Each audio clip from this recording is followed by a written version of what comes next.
Sorry. Before we go to it, you asked a question. sklearn logistic regression has many hyperparameters to be tuned. One is penalty or regularization, which is L2, L1, L3 are your L1 is your lasso, L2 is your ridge. That penalties I'll discuss. Once we discuss, we have to do that. Then fit intercept is true, random state is none. Now solver is what is another thing you need to give in. So in sklearn logistic regression, hyperparameter tuning,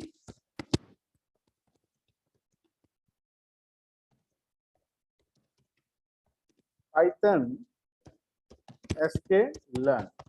This is very important. Hyperparameter tuning, Python sklearn for logistic regression. For logistic regression, you have to give penalty or regularization.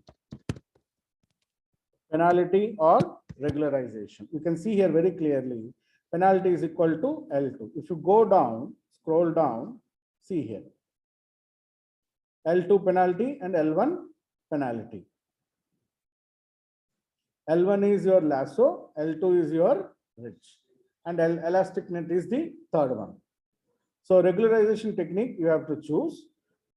And then next important thing is the solver. Solver is the biggest thing in logistic regression. Solver for small data sets. Okay. So L1 is lasso. Let's complete this. And L2 is ridge. And then we have elastic net, which is the combination of L1 plus L2. Okay. Then comes your solver. Solver is a very important thing. Liblinear is for small data sets. Solver is equal to liblinear for small data sets. SAG and Saga are large data sets. SAG and Saga for large data sets. And you also need to understand for multi-class problems. Multi-class means more than two. More than two levels. Binary is two. When you have multi-class problems, Newton CG, SAG, and LBFGS are the solvers. For multinomial problem, Newton CG, SAG, Saga, and LBFGS are used. Solver plays an important role. By default is LBFGS. LBFGS is the default, which works on binary as well as on multinomial data. Okay. Now, the third important thing you need to understand in logistic regression is iterations. Maximum iterations. Max IT. Max underscore IT is equal to default is 100. 100 is default.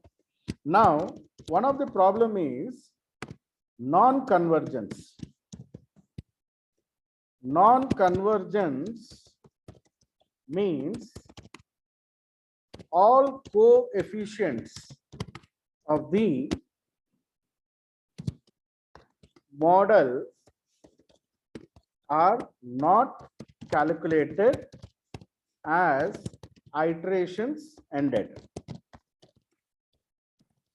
As iterations ended. Convergence failed. You'll get a warning called convergence failed. Convergent means all the coefficients were not calculated. You know coefficients in that betas, right? Beta 1, beta 2, beta 3. If all the coefficients are not calculated, because of lack of iterations, you will get a pink color convergence failed value. Now you get two options: increase the number of iterations or scale the data. For non-convergence, two are suggested. For convergence failed, either increase maximum iterations, either increase max underscore IT or scale the data. When I say scale the data, I'm talking about independent variables. Instead of scaling, increasing the max iterations is better. That's what we did, right? Increasing it to 3000 or 10,000, that would be the better options. This is the hyperparameter tuning within the logistic regression. Clear? Then comes your decision tree. Single tree model, decision tree, hyperparameter tuning in decision tree. Now, if you look at your sklearn decision tree,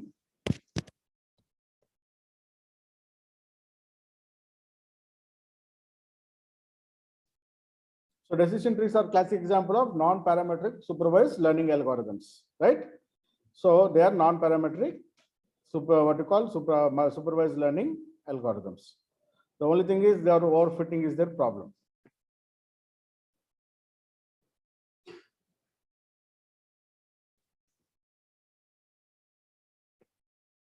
Now, see here. In hyperparametric tuning, in the thing is first is your criterion. What is criterion? Splitting methods. By default is Gini. If not Gini, entropy. By default is Gini. Let it be Gini. So first is criterion. Criterion, or also called as splitting method, Gini or entropy. Default is Gini. Let it be Gini, no issues, no nothing to there. Next is the max underscore depth of the tree. How do we control the overfitting in decision trees? By reducing the depth of the tree. So, overfitting in decision tree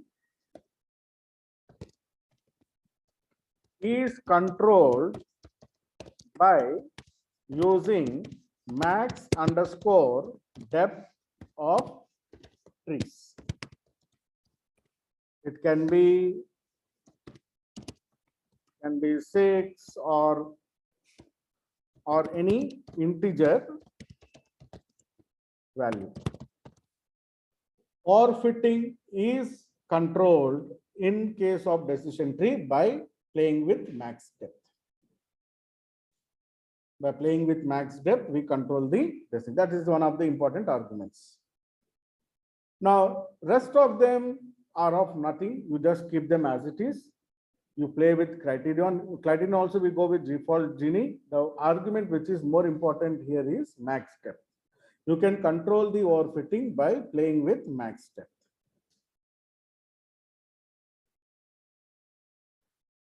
So max depth is the important things which you need to understand when you are looking at your decision tree to control the overfitting problem. Okay. Yes, randomly you have to increase. After decision tree, random forest. Random forest also, in random forest, you have multiple parameters to be given. First, number of trees, n underscore estimators will be given. In random forest,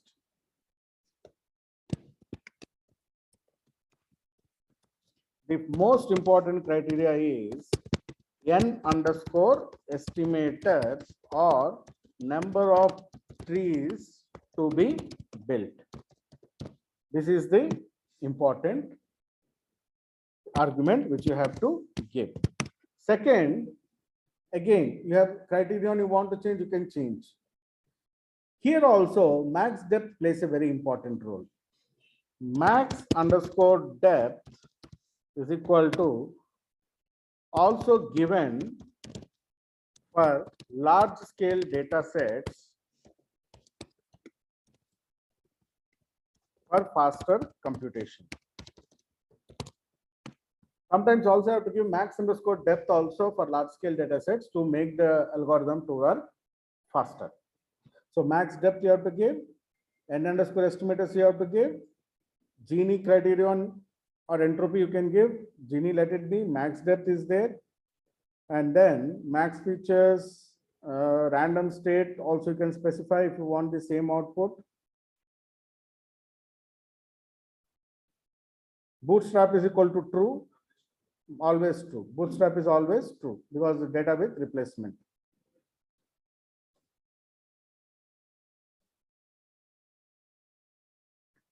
So max features also square root of number of variables. Sometimes you want to change it, but default is auto. Default is auto means what?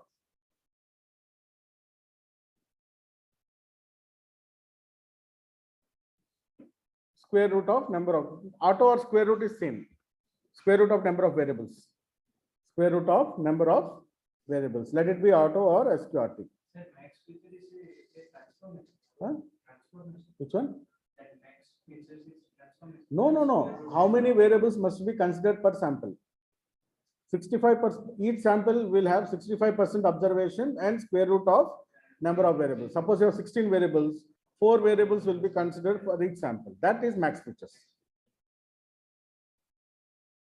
Okay, so these are the parameters you need to specify for random forest. Gradient boosting also same. Gradient boosting also n underscore estimates. Here gradient boosting, learning rate, all are there, criterion and all are there. But here also we focus on number of estimators and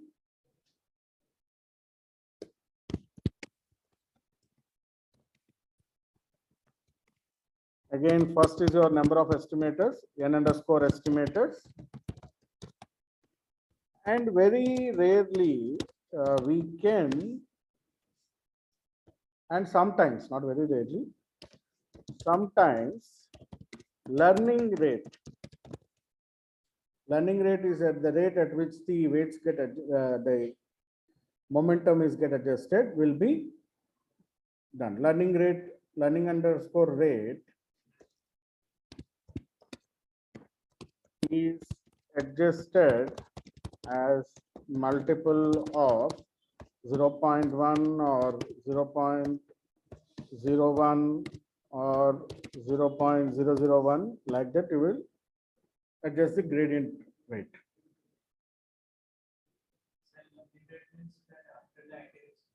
No, not the iterations. Let me explain you that one.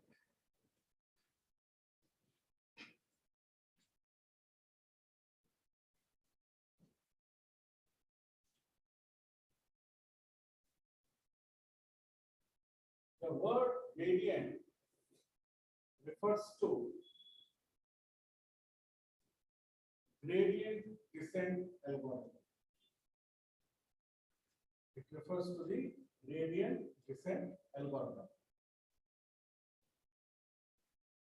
Let us say I have the error, I have the iterations, and I want to reduce the error to a lower local minimum. You are trying to reduce the error to a local minimum. You cannot make error 0. That you can't remember. It is always a local minimum. Now, what the gradient descent algorithm says is reduce the weights in smaller proportions. As you reach the goal, it should be even smaller. So, reduce weights in smaller proportions over multiple iterations to reach local minima. So see, here the weight reduction is this much. As it reaches to the local minima, the weight reduction gets even smaller. The weight is reduced from this point to this point. That's it. Then it reduces in smaller weight. As it reaches, it goes into smaller proportions. If weights are reduced in larger proportions, if weights are reduced in larger proportions, instead of reducing the error, it starts increasing the error. That means if you're trying to do it in a larger proportions, rather than reducing the error, it will jump to this side. This is your reducing the error, right? It will jump to this side and then it will start pushing up the error. The gradient descent algorithm says reduce the weights in smaller proportions over multiple iterations. Use multiple iterations, reduce the weight in smaller quantities. If you are trying to reduce the weights in larger proportions, instead of reducing the error, it jumps to the other side and then it starts pushing up the. This is called gradient descent algorithm. So the adjustments of the weights in neural networks also we have this one. There are many ones. This is the basic gradient descent. You have stochastic gradient descent. You have adaptive momentum gradient descent. You have adaptive gradient descent. So there are a lot of versions of gradient descent now, but the basic gradient descent algorithm says is reduce the weights in smaller proportions, very small proportions, as you reach your local minima or multiple iterations. If you try to reduce the weights in larger proportions, it will jump to the other side and start increasing the error. This is the fundamental of the gradient descent algorithm. This is the gradient descent algorithm, which is the fundamental of the boosting machines as well as in neural networks. We'll find this algorithm. So you can see here gradient descent algorithm.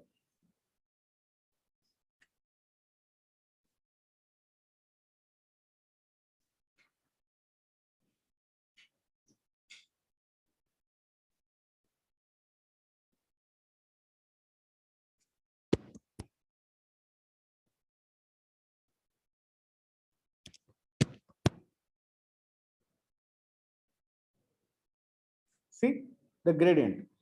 Initial weight, incremental step, the weights are reduced, right, in smaller quantity. You can see the size of arrows are smalling up, right? The size of arrows are getting smaller and smaller as it reduces the lower maximum. If you don't do it like this, it will jump to this side and it will start pushing up the error. This is the gradient descent. The formula is there. If you are interested in formula also, there is a formula for that. Repeat under, this is the algorithm.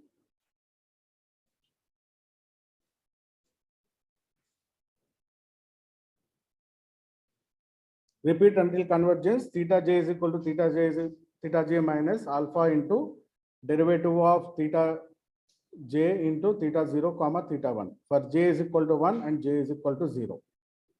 This is where we call the learning rate. The weight reduction which we are talking there, that we call it as learning rate. Should I reduce it by 0.1 or should I reduce it with 0.01 or 0.001? That you have to decide. By default is 0.1. Sometimes you have to reduce it even to smaller size, 0.01, 0.001 learning rate. So the smaller the learning rate, the better the performance of the model. Okay, but this is the gradient descent algorithm. Repeat until convergence. Convergence means all the coefficients are calculated or all the metrics of the function are calculated. Repeat until convergence. Theta j is equal to theta j minus alpha into derivative of theta j into theta 0 comma theta 1. D by dx. Remember derivative d by dx. So they same here. Alpha of derivative of j. D by dx of j. That is called alpha is called the learning rate. Alpha is called the learning rate. 0.01. By default in gradient boosting, it is alpha is learning rate is 0.1. You can reduce it for larger data sets to 0.01, 0.001. The learning rate can be adjusted.